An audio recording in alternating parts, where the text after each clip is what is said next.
जने वहां एकत्रित होते हैं और उस विवाद को दूर करते हैं। कहते हैं भाई राजा ने दान किया है और आप कह रहे हैं कि आपको यह गाय कल ही दान कर दी गई और आप कह रहे हैं कि यह गाय आज आपको दान में मिली है, तो इसका निर्णय तो राजा ही कर सकता है जिसने इसका दान किया है। इसका समाधान आपका वही होगा। कहते हैं राजभवन में आते हैं, राजा नृग ने देखा दोनों ब्राह्मणों का अभिवादन किया और पूछा कि क्या कष्ट है आपको। उन्होंने कहा ब्राह्मणों ने कि ये गाय हमारी है जो आपने कल हमको दान किया था और आज आपने इन ब्राह्मण को दान कर दी, तो हमारी गाय हमको चाहिए। कहते हैं महाराज इसमें कौन सी बड़ी बात है, आप एक कार्य करिए, एक गाय के बदले 2 गाय लेके जाइए।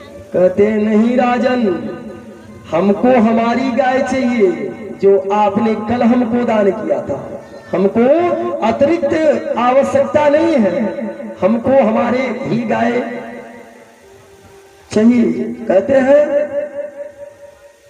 उन ब्राह्मण से उन्होंने कहा, अरे ब्राह्मण देवता, आज मैंने आपको दान किया है, आपको 4-5 गाय दे रहे हैं, परंतु यह गाय उन ब्राह्मण देवता को सुपुर्द कर दो। उन्होंने कहा नहीं राजन, ये मेरी गाय है, आपने हमको दान किया था, इसलिए मैं अपनी गाय नहीं दूंगा।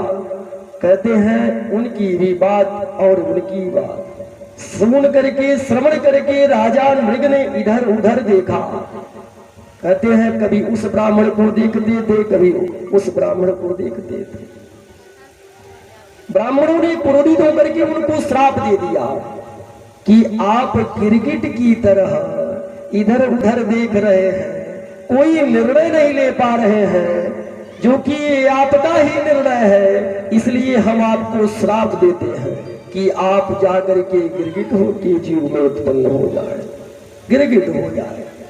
कहते हैं वही द्वापर में आकर के भगवान के पुत्र शाम इत्यादि पौत्र आकर के देखते हैं कि एक बहुत विशाल जीव है, कूप के पास, कुएं के पास भगवान को लेकर के आते हैं। भगवान ने अपने स्पर्श से नृग का उद्धार किया और पुनः वह अपने स्वरूप में आ गया और परमात्मा से, देखिए हम कोई कर्म कर रहे हैं, अर्थात राजा नृग ने जो धर्म किया, धर्म का अनुपालन किया, ब्राह्मणों ने उन्हें श्राप दे दिया इतना दान करने के पश्चात भी, परंतु वह सहज उसको स्वीकार कर लिए।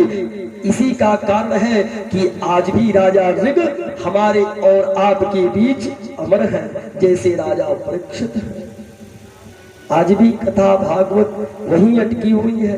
कहते हैं द्वारिका में सुदामा जी पहुंच रहे हैं, इच्छा नहीं है उनकी, कोई उनकी चाहत नहीं है, द्वारपाल रोक देता है और कहता है कि कौन होगा। कहते हैं कि मैं कन्हैया का मित्र हूं। कहते हैं कौन सा कन्हैया, यहाँ कोई कन्हैया नहीं रहता है, यहाँ द्वारकाधीश रहते हैं, यहाँ के जो सम्राट है, जो तारनहार है, वह द्वारकाधीश है, यहाँ कोई कन्हैया नहीं रहता। कहते हैं भगवान की द्वारपाल जब रोक लेते हैं, कहते हैं अरे महाराज एक बार जाकर के उनसे कहिए। कहते हैं द्वारपाल पहुंचता है, आइए। द्वारपाल किस प्रकार से कह रहा है कि कौन आया है, किस अवस्था में है, किस प्रकार से है। काली सेवा के साथ बड़े भाव से भजन को ग्रहण करते हुए भगवान की उस मित्रता का अनुकरण करते हैं कि देखो देखो ये गरीबी कहा कृष्ण के द्वार पे विश्वास लेके आया हूँ। मेरे बचपन का यार मेरा साथ, बस यही सोच के आस लेके आया हूँ। अरे द्वार पालो काली सेवा के साथ कह दो, इधर तो सुधार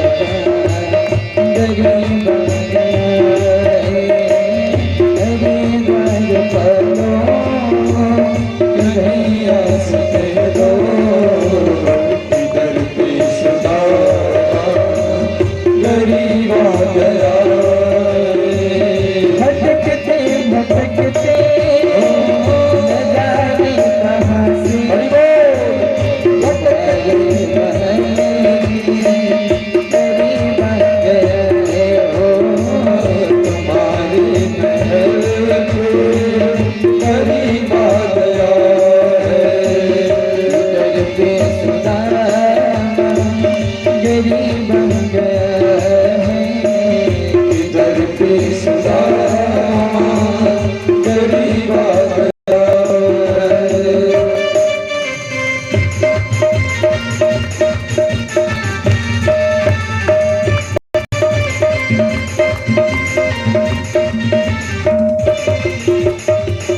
नजर पे है पगड़ी, बदन पे है जामा, बता दो कन्हैया से नाम है सुदामा, बता दो कन्हैया से नाम है सुदामा, बता दो कन्हैया को नाम है सुदामा। नजर पे है पगड़ी, नतन पे है जामा, बता दो कन्हैया नाम है सुदामा। ओ नजर पे है पगड़ी, नतन पे है जामा, बता दो कन्हैया नाम है सुदामा। बता दो कन्हैया को नाम है सुदामा। तुम एक बार मोहने से जाकर के कह दो, तुम एक बार मोहने से जाकर के कह दो, नसीब गया है, नसीब आ गया। इधर सुदामा गरीब गया है, इधर पे सुदामा गरीब आ गया है।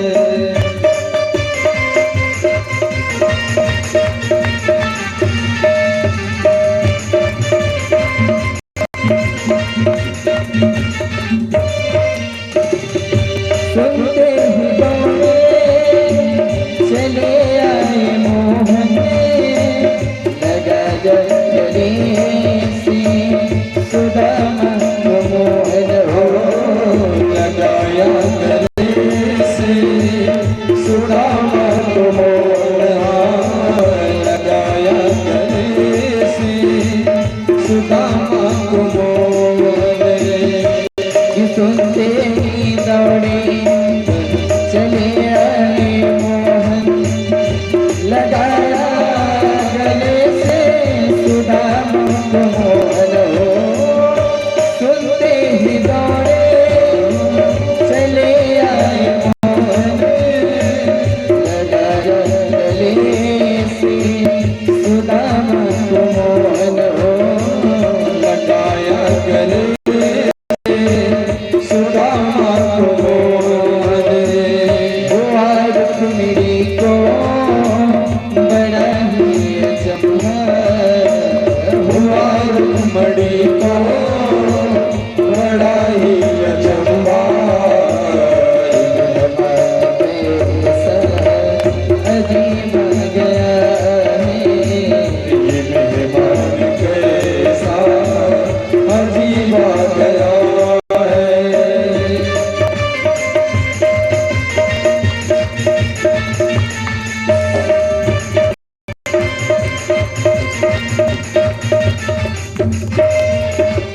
बड़ा बज में अपने सुदामा बैठाए, तेरे आंसुओं से सामने बुलाए हो, चरण आंसुओं से सामने रुलाए, चरण आंसुओं से सामने रुलाए।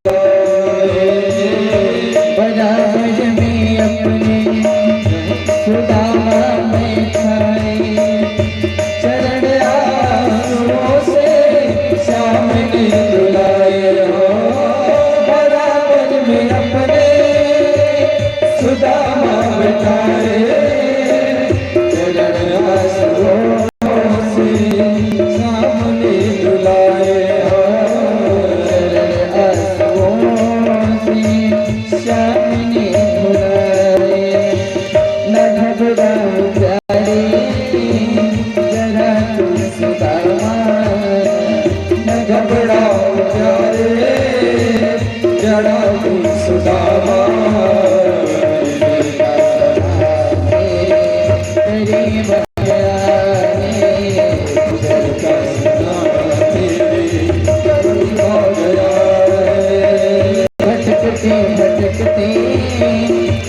जाने कहाँ से भटकते भटकते, न जाने कहाँ से सुदामा गरीब आ गया है, गरीब आ गया है, गरीब आ गया है, गरीब आ गया। संतुष्टा दिया नष्टा, कह रहे हैं संतुष्टा दिया नष्टा। वहाँ सुदामा जी संतुष्ट परिपूर्ण है, संतोष से परिपूर्ण है, उन्हें किसी वस्तु की आवश्यकता नहीं है।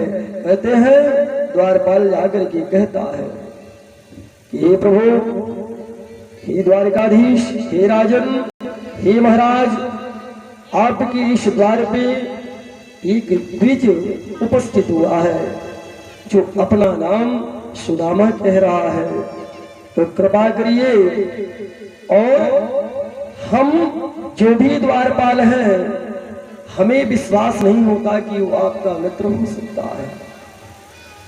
कहते हैं भगवान श्रवण करते हैं नाम का। कहते हैं भगवान ने अपने राजवस्त्रों का भी परित्याग कर दिया। कारण क्या था? कहते हैं भगवान जानते थे कि जिस वस्त्र को उसने धारण किया है ऊपर का तो वस्त्र है ये नहीं है, अर्थात उदरी वस्त्र विहाय ब्राह्मण का वह लक्षण था।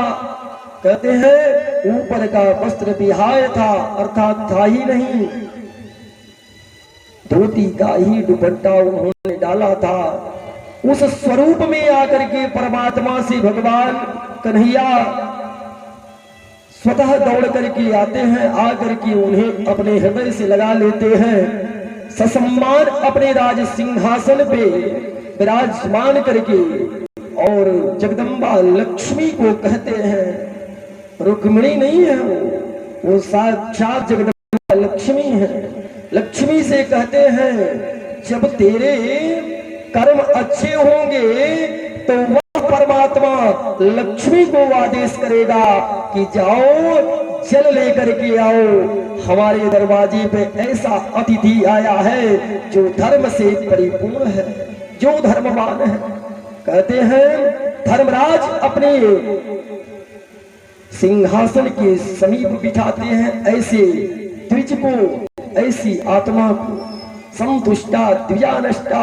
वहां ब्राह्मण जो असंतोषी है वो नष्ट हो जाता है अपने ही कर्म के अनुसार। कहते हैं अस्थानम भ्रष्टा न शोभयन्ते, अर्थात कि सर के बाल हैं हमारे और हाथ के गदूरी में जम जाए तो उसे क्या कहा जाएगा? उसे यही कहा जाएगा कि ये तो दैत्य है। अर्थात ऐसे जो लक्षण होते हैं किसके होते हैं? दैत्यों के होते हैं। अस्थानम भ्रष्टा न शोभयन्ते, अर्थात यहाँ कथा चल रही है। अब भगवान की कथा में कोई आकर के मदिरा पान करना प्रारंभ कर दे तो वह कर्म जो है अनुकरणीय नहीं है। यहाँ आकर के और दूसरे कर्म स्थान जब भ्रष्ट हो जाता है तो गति उसकी नष्ट हो जाती है। अस्थानम भ्रष्टा न शोभयन्ते, शोभनीय नहीं है।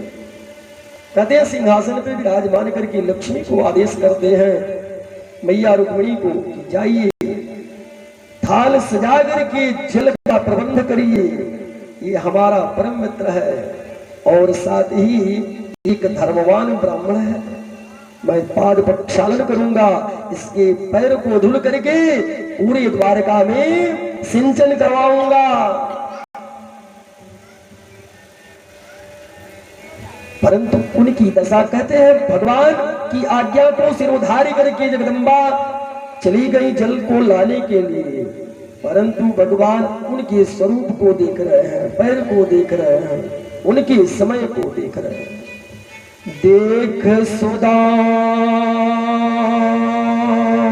की दीन दशा, करुणा करके के करुणा निधि रोए, पानी परात न हाथ छुओ, नैनन के जल से पग धोए। जल की आवश्यकता नहीं पड़ी मैया, इतने असुर विराजमान हो गए कि भगवान ने उसी से सुदामा जी के पैर का प्रक्षालन कर दिया, धो दिया और ले जाकर के कहते हैं राजमहल में पीतांबरी धारण कराते हैं, उनकी सेवा करते हैं। जितनी भी दासियां हैं सब सुदामा जी की सेवा करते हैं। भगवान के दिए हुए उपहार को जब ग्रहण करते हैं सुदामा जी, अन्न को विचार करते हैं। देखिए ऐसा स्वभाव होना चाहिए कि हम जाएं कहीं परदेश या कहीं अन्यत्र, तो हम भोजन पाने से पहले एक बार विचार अवश्य करें। कोई भी मदिरा पान करने वाला व्यक्ति हो और जाकर के मदिरा पान कर रहा हो, अच्छे अच्छे वस्तुओं का भोग कर रहा हो, ग्रहण कर रहा हो, और घर में बच्चे भूखे हो, उसकी उस जीवन का कोई मतलब नहीं है, नरक है जीवन वहां। तो हर व्यक्ति को चाहिए कि अपने परिवार में गृहस्थ आश्रम में है तो उसे छोड़ करके संन्यास को ग्रहण ना करे, क्योंकि सबसे बड़ा अगर कोई आपका धर्म है, आश्रम है, तो आपका गृहस्थ आश्रम है। आश्रम में सबसे प्रसिद्ध और उत्तम आश्रम है गृहस्थ। आपने विवाह कर लिया, विवाह करके आपने वंश की वृद्धि कर दी, उनका विवाह नहीं किया और संन्यास ग्रहण कर लिया, ये भी बहुत बड़ा पाप है। उनका जीवन अर्जन करने के पश्चात सपत्नीक जाकर के संन्यास ग्रहण करना चाहिए। यदि भार्या नहीं है तो स्वतः जाकर के आप संन्यास कहते हैं। सब दासियां उनकी सेवा करती हैं सुदामा जी की। निद्रा महारानी आ रही है, दृश्य हमको भी हो रहा है। बोल कृष्ण कन्हैया लाल की। हम बताए ना कि श्रोता जो है चार प्रकार का होता है, एक श्रोता होता है, एक श्रोता होता है। तो ये झपकी आ रही है, धर्म में कांटों की सेज पे नींद नहीं आती, सदैव पुष्प की सैया पे ही निद्रा महारानी, ये पुष्प की सैया है इसलिए आ रही है।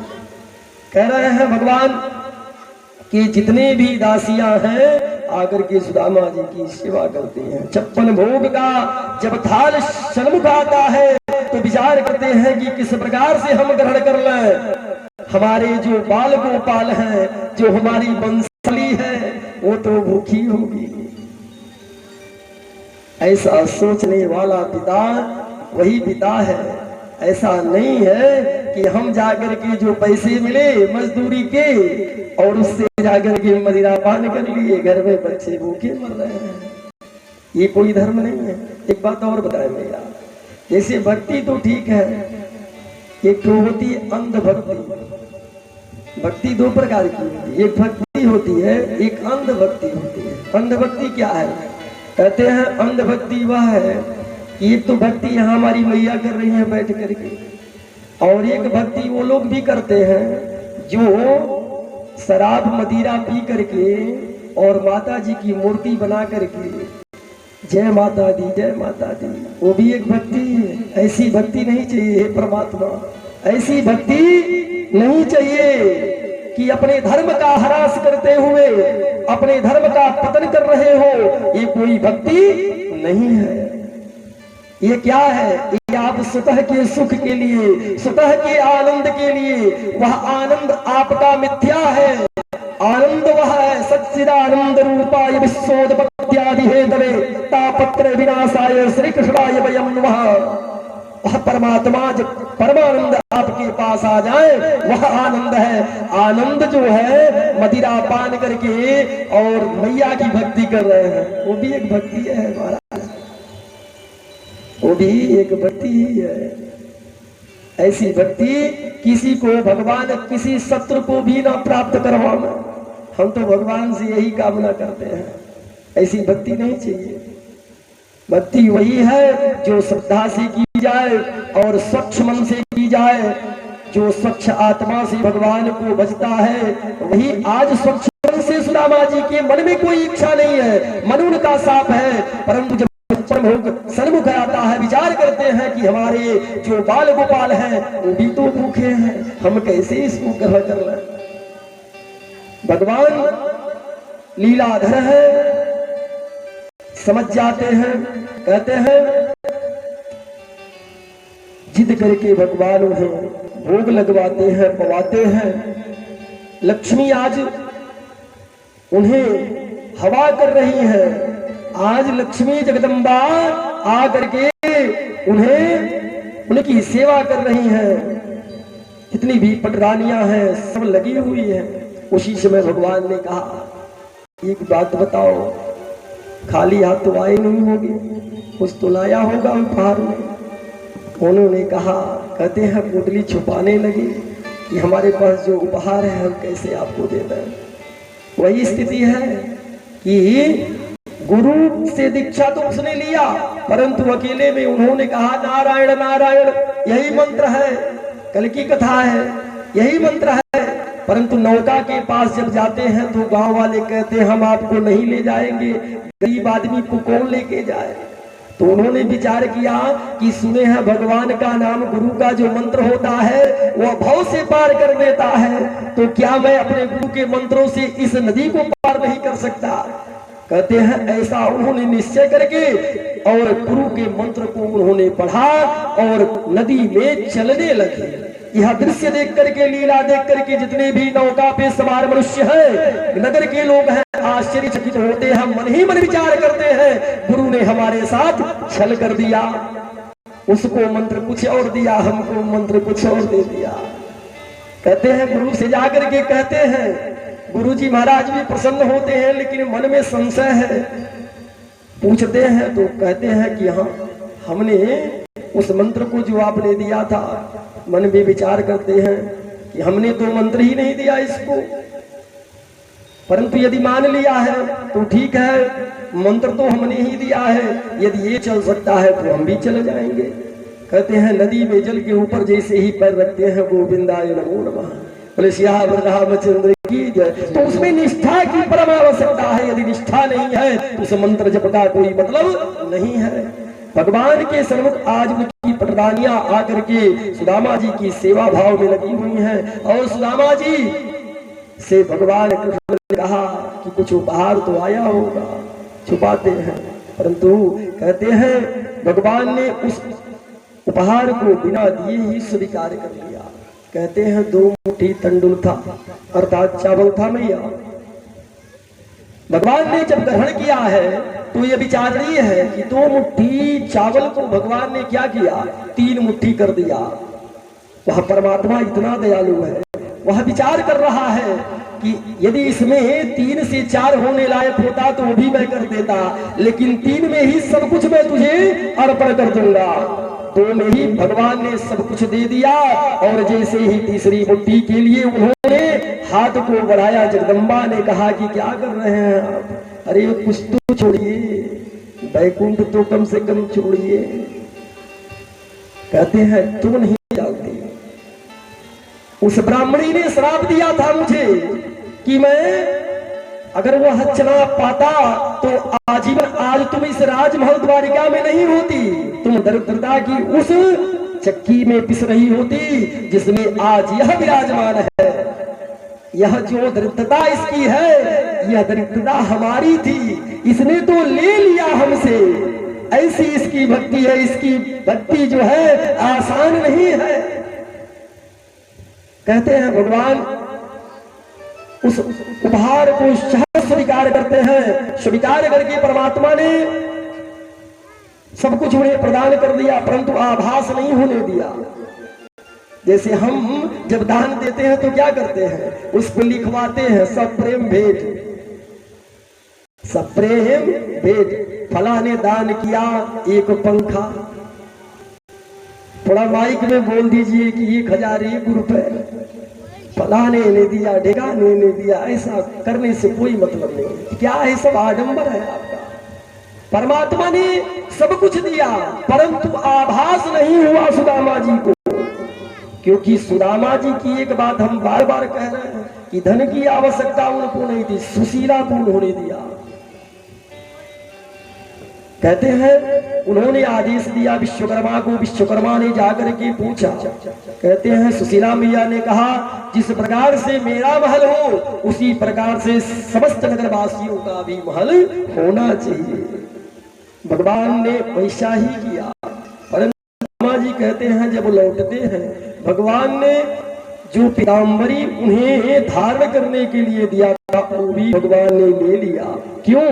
क्योंकि भगवान ने विचार किया कि यदि यह नगर के बाहर जाएगा तो संसार के लोग यही कहेंगे कि यह आया था दरिद्रता से और जा रहा है ले करके।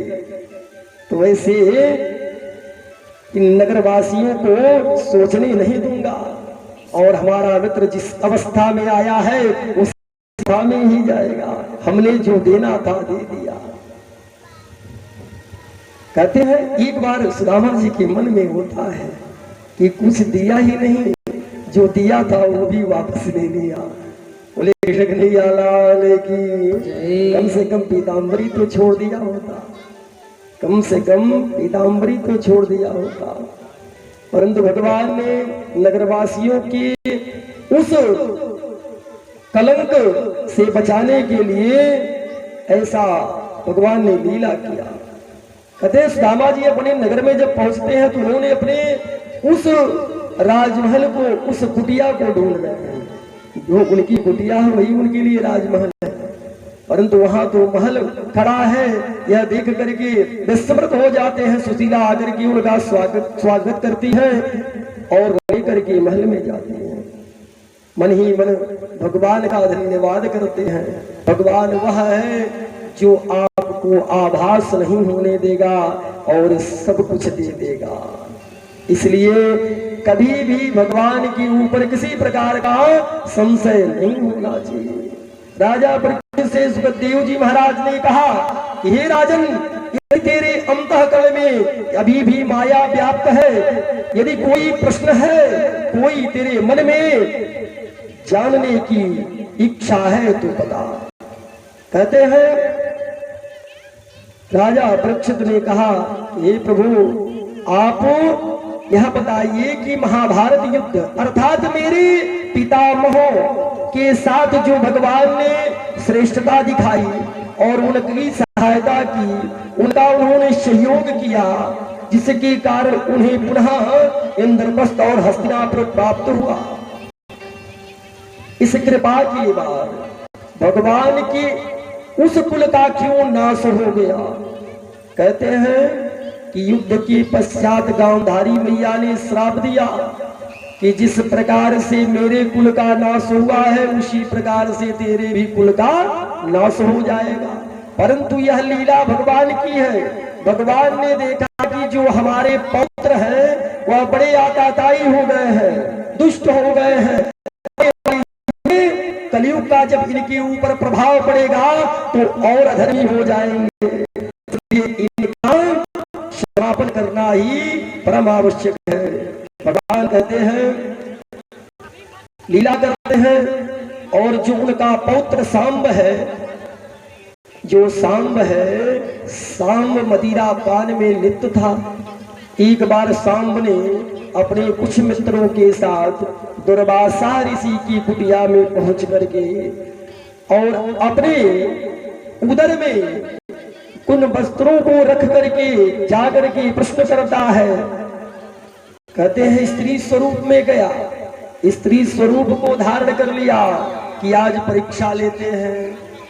कहते हैं कलयुग आने वाला है, आने के पहले ही संकेत दे रहा है कि अब कलिकाल आने वाला है। सांब ने प्रश्न किया, दुर्वासा ऋषि के चरणों में निवेदन किया कि आप बताओ कि हमारे उदर से क्या उत्पन्न होगा। कहते हैं उत्पन्न जो भी होगा वो तेरे कुल का नाश करेगा। श्राप दे दिया।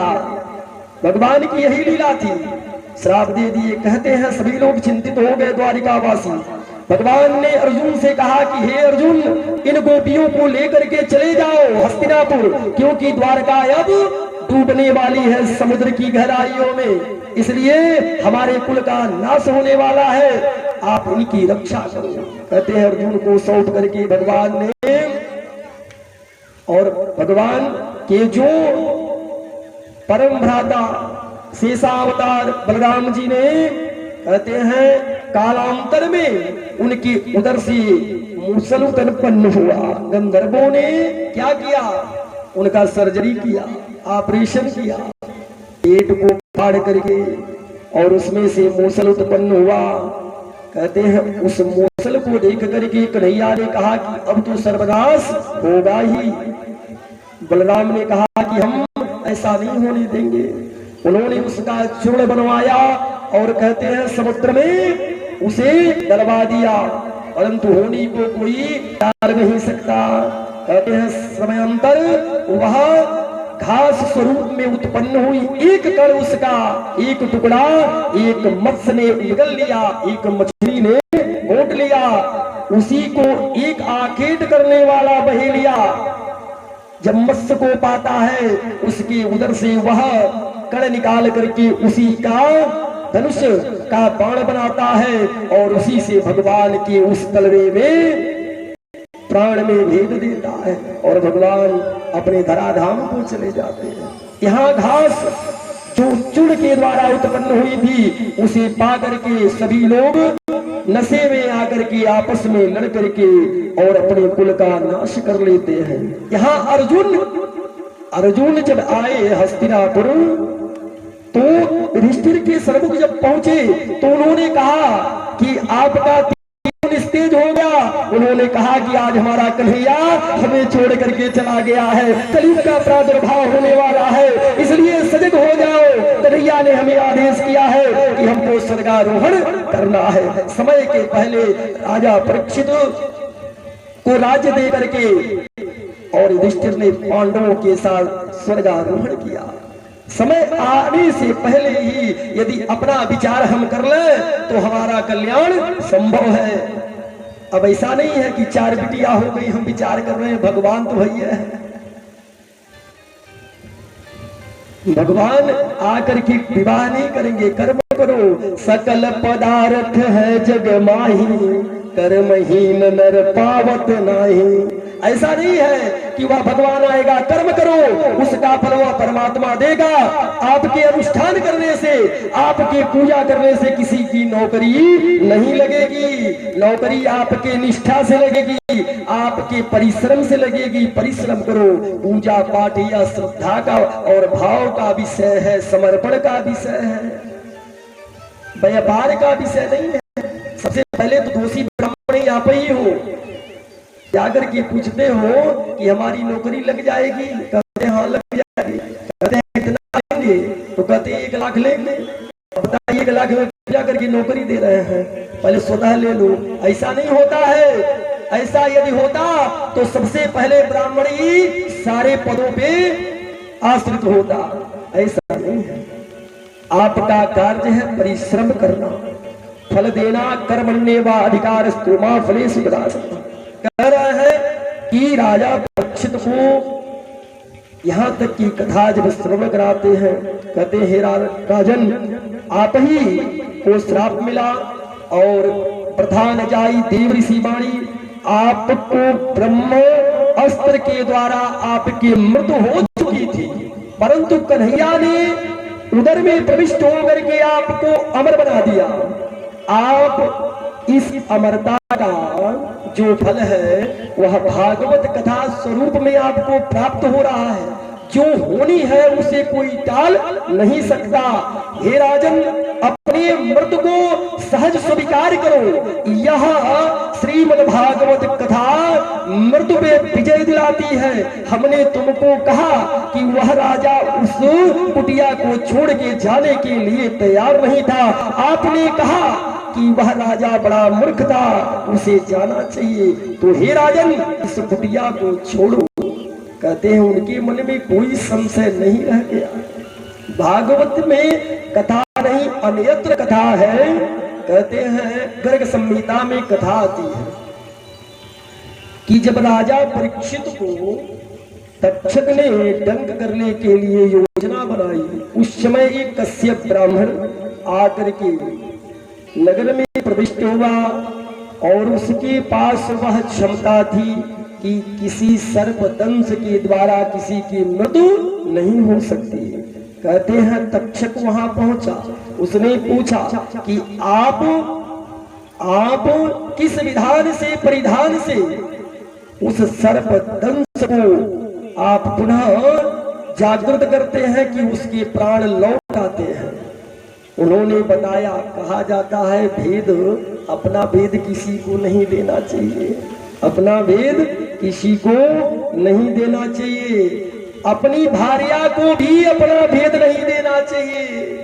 इतना ही नहीं, अपनी जो स्वतः की भार्या है उसको भी अपना भेद नहीं देना, भार्या को भी अपने पति का इतना सम्मान करो ठीक है, परंतु अपना जो भेद स्वतः का है उसे भी नहीं देना चाहिए।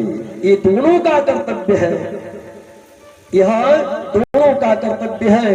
कथा का समुच्चय व्यवस्था यही है कि जो दीन है, जो दुखी है, उसका सम्मान करो, उसका उदर भरने का प्रयास करो। आडंबर करने से कोई अर्थ नहीं प्राप्त होगा। जो भूखा है उसके पेट को भरना ही हमारा परम कर्तव्य है। यह हमारा पेट भरा हुआ है, पेट भरे हुए का पेट कहां से भरेंगे, ऐसा नहीं होता। कहते हैं कश्यप ब्राह्मण ने अपना भेद बता दिया। उन्होंने कहा कि हमारे अंतःकरण में जो मंत्र की सिद्धि है वह इस प्रकार है कि यदि हमारी दृष्टि पड़ जाए, हमारे दृष्टि में ही वह मंत्र छुपा हुआ है। यदि ये मंत्र पढ़ करके सर्पदंश के स्थान पे मेरी दृष्टि चली जाए तो वह पुनः जीवित हो सकता है। कहते हैं प्रमाण दीजिए, कहते हैं प्रमाण है। कहते हैं वहीं एक हरा भरा वृक्ष था, ब्राह्मण ने कहा कि आप इस पे दंश करिए। कहते हैं तक्षक ने दंश किया, हरा भरा जो वृक्ष था वह सूख गया। परंतु गौर करने वाली बात क्या है, अब मन में हो रहा है कि कौन था वहां। कहते हैं कि उस वृक्ष की शाखा पे एक मनुष्य विराजमान था, वो सब कुछ देख रहा था, उसके साथ वह भी निर्जीव हो गया। परंतु जैसे ही सर्पदंश की स्थान पे कश्यप ब्राह्मण का दृष्टि पड़ता है वैसे ही वह हरा भरा हो जाता है और वह मनुष्य जीवित हो जाता है। कहते हैं कि यहां तक्षक ने लालच दिया। देखिए वह कथा वहीं आएगी। कहते हैं संतोष रखना चाहिए, ब्राह्मण को असंतुष्टि नहीं रहनी चाहिए। कहते हैं लोभ दिया तक्षक ने कि हमारा गोदान करा दो, मैं धन दूंगा। कहते हैं कि सहज लोभ में आकर के उन्होंने स्वीकार कर लिया और तक्षक ने अपनी माया से इतना धन दे दिया गोदान में कि ये ले जाने में सामर्थ्यवान नहीं थे। तक्षक ने कहा कि महाराज पहले गृह को जाकर के वहीं रख लाइए और पुनः आकर के राजा के वहां से भी उपहार प्राप्त करिए। कहते हैं लोभ में आकर के धन को लेकर के अपने गृह को चले जाते हैं। इस लीला को देख रहा वो जो वृक्ष पे मनुष्य था आकर के जन्मेजय से बताया। कहते हैं जन्मेजय ने श्राप दिया था ब्राह्मण को, कश्यप ब्राह्मण को, कि तुम्हारी संतुष्टि नहीं होगी और ब्राह्मण की संतुष्टि का जो उपहार है वह मैंने आपको बताया कि 5 अंग हैं यज्ञ के।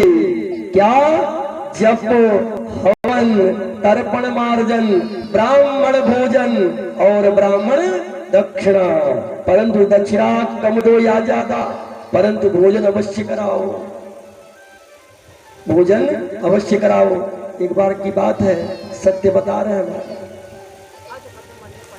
हमारे यहाँ मूर्ति का निर्माण हुआ था, माता जी की मूर्ति का निर्माण हुआ था। उसमें ब्राह्मण की जगह पे उस समय हम काशी से आए हुए थे और 2007 की बात है। जिनके वहां निर्माण हुआ था, हमने जाकर के उनकी स्थापना कराया। प्राप्त क्या हुआ हमको? हो सकता है कि मेरा कुछ कर्म ही अधर्म का रहा हो, इसलिए भगवान ने हमारा परीक्षा लिया। कहते हैं हम जब उनके वहां गए तो उन्होंने कहा कि आप बार बार कहते हैं कि 5 अंग है, इसलिए हमारे यहाँ भोजन आपको करना पड़ेगा। हमने सहज स्वीकार कर लिया। हम कहे भाई देखिए, भोजन बिना लहसुन प्याज का हो और शुद्धता से बना हो तो हम ग्रहण कर लेंगे। उन्होंने कहा कि एक काम करिए, भोजन में क्या करेंगे? तो क्षत्रिय परिवार का हमने कहा कि भोजन स्वतः बनाएंगे हम। तो कहे नहीं महाराज, हमारी कन्या है, हम उसे आपके लिए पूरी सब्जी का निर्माण करा देते हैं। हम कहे ठीक है महाराज, एवं मस्तु। परंतु उन्होंने हमारे साथ छल किया। छल क्या किया? उन्होंने उसमें लहसुन प्याज इत्यादि सब जो बाहर का बना हुआ था वो घर में ले जाकर के उन्होंने स्थापित कर दिया, वही मुझे पवा दिया। हमने भगवान को निवेदन किया था, तुदीयं वस्तु गोविंद तुभ्यमेव समर्पयेत् गृहाण सुखोत्तमा प्रसीदः परमेश्वर। मैं बिना भोग लगाए पाता नहीं हूँ भोजन को, और मुझे बड़ा कष्ट हुआ कि हमको जो मिला वह मुझे स्वीकार्य है, परंतु मैंने पहले परमात्मा को अर्पण किया था। इसलिए हे परमात्मा, ये सहज इस भाव को स्वीकार करना, जो अपराध हमारे कर्मों का है उसे हमें क्षमा करना, ऐसी फिर गति मेरी कहीं और न हो, बस यही कामना है। ऐसी गति हमारी फिर कभी न हो। कहते हैं कि तक्षक ने उनको लालच दे दिया और एक पुष्प की पंखुड़ी में छुप करके आ करके और राजा परीक्षित को उसने दंश कर लिया। कहते हैं राजा परीक्षित से सुखदेव जी महाराज ने पूछा, मैया हम कह रहे हैं कि हमारी भागवत क्या कह रही है? कहे सुखदेव ने कि हे राजन, यह बताओ कि आप इस समय क्या अपने हृदय में विचार प्रकट कर रहे हो?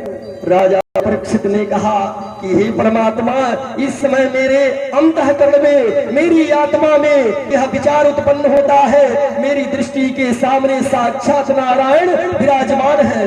कहते हैं प्रथम स्कंद से लेकर के आपने 9वें स्कंद की कथा जब श्रवण कराया, उस समय कन्हैया के शरीर का निर्माण हो गया। और जैसे ही आप 10वें स्कंद में आए तो कन्हैया के उस शरीर में प्राण आ गया। और एकादश द्वादश का जब आपने पाठ पढ़ाया तो आज कन्हैया मुझे बुला रहा है, आज वह कान्हा मुझे बुला रहा है। मैं सहज जाने के लिए स्वीकारी हूं। इसलिए आज राजा परीक्षित ने अपने योग के द्वारा, योग के बल पे अपने प्राण को इस ब्रह्मांड में विराजमान किया और भगवान की उस परम धाम को सिर्फ वही दृश्यमान हो रहा है कि नारायण के पार्षद आकर के और उन्हें अपने उस रथ पे आरूढ़ करके विमान पे लेकर के स्वर्ग के लिए प्रस्थान कर जाते हैं। बोले कृष्ण कन्हैया लाल की, राजा परीक्षित महाराज की, सुखदेव जी महाराज की। कहते हैं आज शरीर छूटा परंतु लोभ नहीं छूटा। किसका? कहते हैं राजा जन्मेजय का। इस समय वर्तमान राजा कौन है? कहते हैं जन्मेजय, जो राजा परीक्षित के पुत्र थे। पिता के मृत्यु का जो आघात था वो स्वीकार नहीं कर पाए। उन्होंने प्रतिशोध की ज्वाला को और अग्नि प्राप्त कराया। कहते हैं सर्प यज्ञ का अनुष्ठान उन्होंने कराया। ब्राह्मणों को बुला करके उन्होंने उस अनुष्ठान में ब्राह्मणों के द्वारा आहुति करवाई। कहते हैं संसार के जितने सर्प हैं आकर के यज्ञ कुंड में गिरने लगे, परंतु तक्षक नहीं आया। आकर के जन्मेजय ने कहा ब्राह्मणों से कि हे ब्राह्मण देवता, कुछ ऐसा करो, आहुति को और बढ़ा दो, जो संख्या है उसे और बढ़ा दो, परंतु तक्षक जीवित नहीं रहना चाहिए। काल को कोई मार नहीं सकता। यदि सर्प अर्थात सांप काट ले तो जब सांप काटेगा तब आपकी मृत्यु नहीं होगी, परंतु जब काल काटेगा तो मृत्यु होनी ही होनी है, और काल को कोई मार नहीं सकता। कहते हैं सर्प यज्ञ में संसार के सभी सर्प आकर के गिरने लगे। राजा जन्मेजय ने कहा कि ब्राह्मणों आहुति को और बढ़ाओ संख्या। कहते हैं ब्राह्मणों ने अपने तपोबल का परिचय देते हुए यज्ञ में आहुति और देना प्रारंभ कर दिया।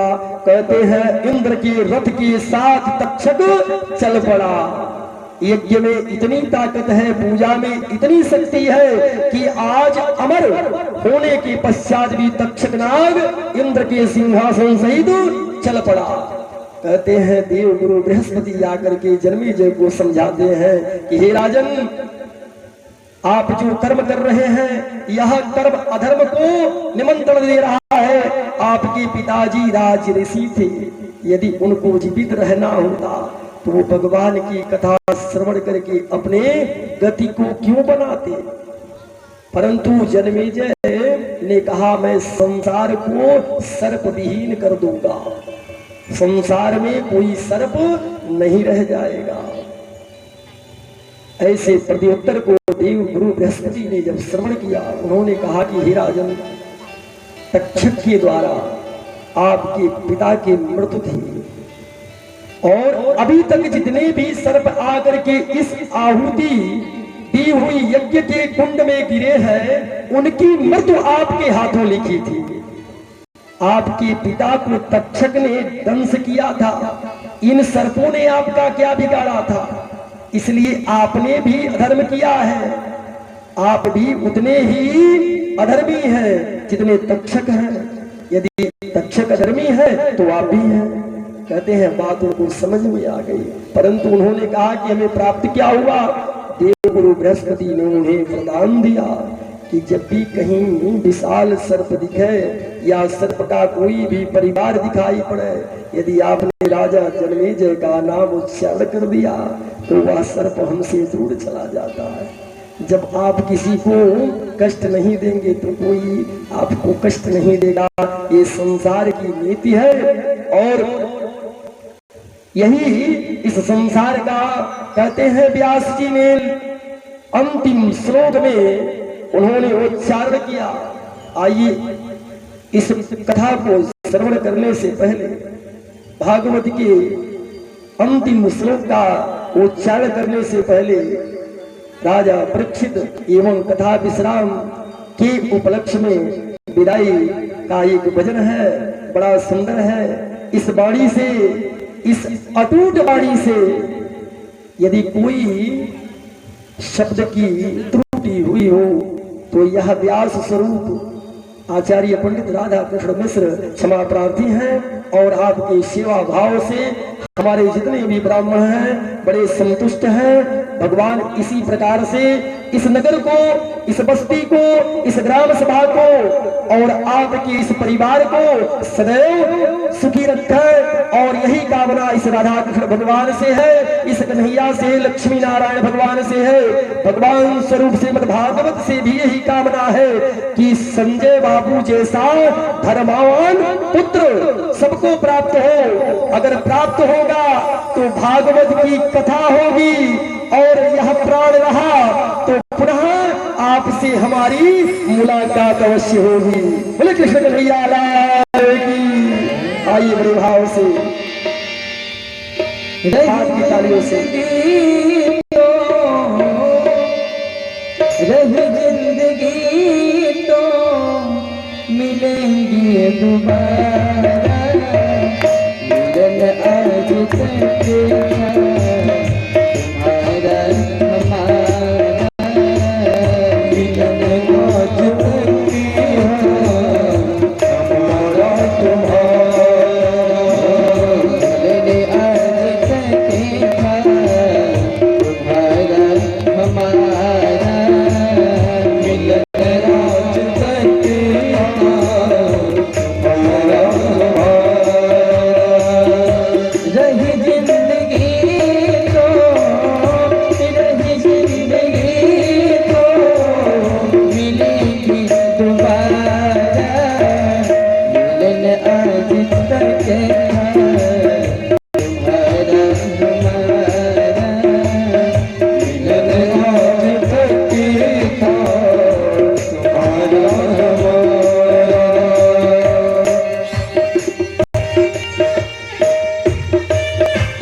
तैयारी करेंगे भगवान की।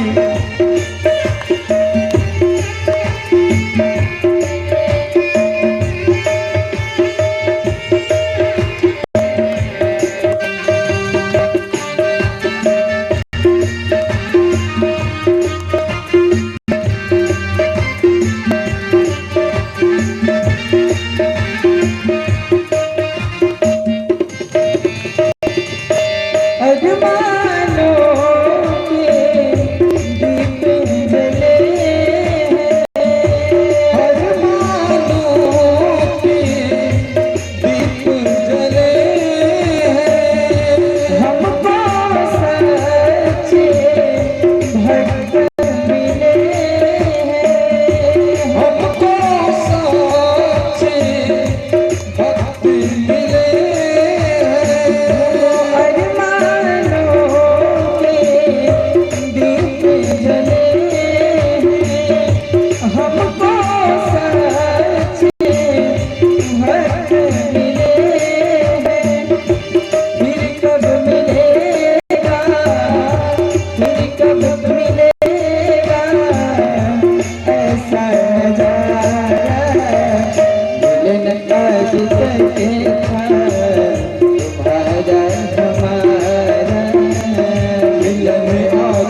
कन्हैया लाल की जय हो। हरे नामम हरे नाम हरे नाम में केवलम। आपसे और हम अपनी इस कथा से हमने आपको तृप्त किया, और इस कथा या किसी भी कर्म का एक निष्क्रिय होता है दक्षिणा, और दक्षिणा हमारी यही है कि आप लोग अपने जीवन में 2-4 बातें हमारी अवश्य याद रखेंगे। जब तुम आए इस जग में जग हंसा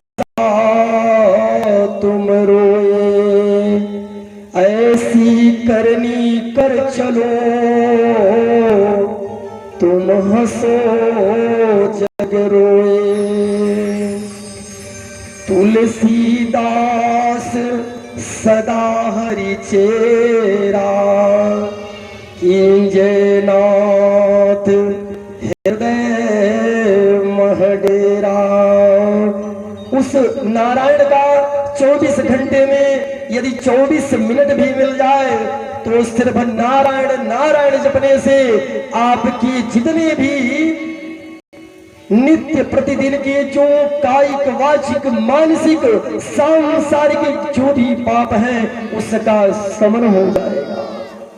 बिना चंदन पति का सदैव सम्मान करना और चरित्र का सदैव अनुपालन करना, क्योंकि संसार में प्यारे एक बार छाप लग गया ना कर्म के ऊपर तो फिर दोबारा वह चित्र तुम्हें प्राप्त नहीं हो सकता। इसलिए सदैव अपने चरित्र को बना करके रखना। यह इस कथा का मूल मंत्र यही है, क्योंकि चरित्र ही सबसे बड़ा गहना है, उसके अलावा इस संसार में कोई दूसरा गहना नहीं है। सबसे बड़ा मोती सबसे बड़ा हीरा यदि कोई आपका है तो आपका चरित्र है, आपका संस्कार है। प्रातः काल उठ के रघुनाथा मात पिता गुरु ना वही माता। अपने अपने माता पिता का प्रणाम करना, जिनके पास मां नहीं है उसका जिसको अभाव है वह जगदम्बा आदि शक्ति मां दुर्गा का सदैव स्मरण करें, क्योंकि वह जगत जननी है, जगत की माता है और मां होती है। और माताओं से निवेदन है कि किसी का पुत्र हो उसे कभी वजन ना समझना, सदैव अपने पुत्र के समान उसे हल्का समझ करके और हृदय से वह प्रेम देना। सुरुचि की तरह नहीं सुनीति की तरह अपने जीवन का निर्वहन करना। हम कह रहे हैं कि आपके अंतःकरण में जो भी कामनाएं हैं यदि यह सत्कर्म आप में विराजमान है तो मैं इस भागवत को मान करके यह आपको वचन देता हूं कि आपका जो भी कामना होगी वह नारायण अवश्य पूर्ण करेगा।